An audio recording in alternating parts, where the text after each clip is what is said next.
Daniel chapter 5. Later, King Belshazzar held a great feast for 1,000 of his nobles, and he drank wine with them. Under the influence of the wine, Belshazzar gave orders to bring in the gold and silver vessels that Nebuchadnezzar his father had taken from the temple in Jerusalem, so that the king could drink from them, along with his nobles, his wives, and his concubines. Thus they brought in the gold vessels that had been taken from the temple, the house of God in Jerusalem, and the king drank from them, along with his nobles, his wives, and his concubines. As they drank the wine, they praised their gods of gold and silver, bronze and iron, wood and stone. At that moment the fingers of a human hand appeared and wrote on the plaster of the wall near the lampstand in the royal palace. As the king watched the hand that was writing, his face grew pale, and his thoughts so alarmed him that his hips gave way and his knees knocked together.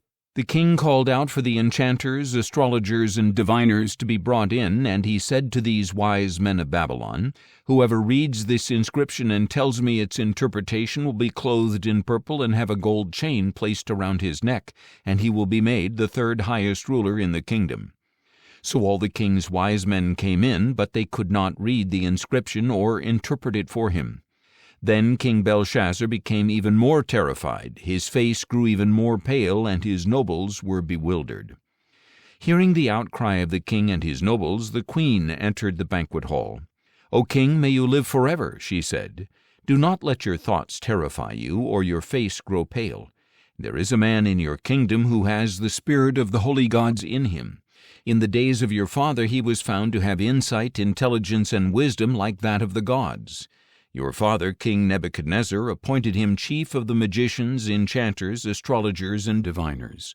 Your own father, the king, did this because Daniel, the one he named Belteshazzar, was found to have an extraordinary spirit as well as knowledge, understanding, and the ability to interpret dreams, explain riddles, and solve difficult problems. Summon Daniel, therefore, and he will give you the interpretation." So Daniel was brought before the king, who asked him, "Are you, Daniel, one of the exiles my father the king brought from Judah? I have heard that the spirit of the gods is in you, and that you have insight, intelligence, and extraordinary wisdom. Now the wise men and enchanters were brought before me to read this inscription and interpret it for me, but they could not give its interpretation.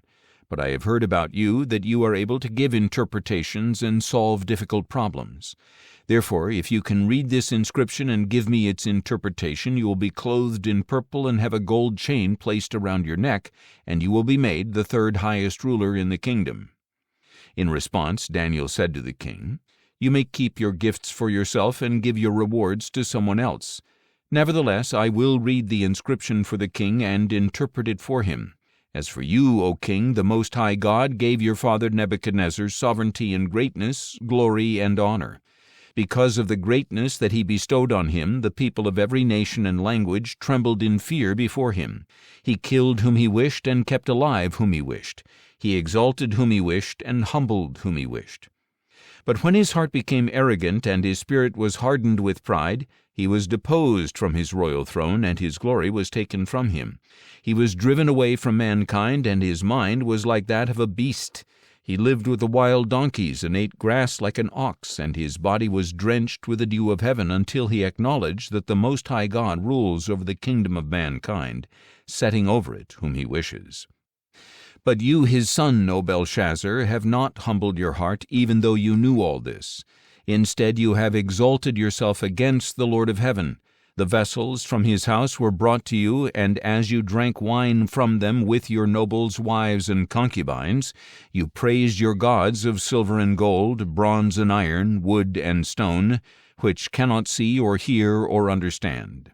But you have failed to glorify the God who holds in his hand your very breath and all your ways. Therefore he sent the hand that wrote the inscription. Now this is the inscription that was written: Mene, Mene, Tekel, Parsin. And this is the interpretation of the message.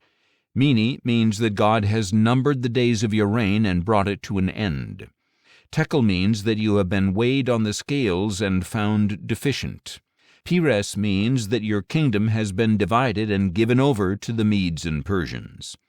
Then Belshazzar gave the command, and they clothed Daniel in purple, placed a gold chain around his neck, and proclaimed him the third highest ruler in the kingdom. That very night Belshazzar, king of the Chaldeans, was slain, and Darius the Mede received the kingdom at the age of 62.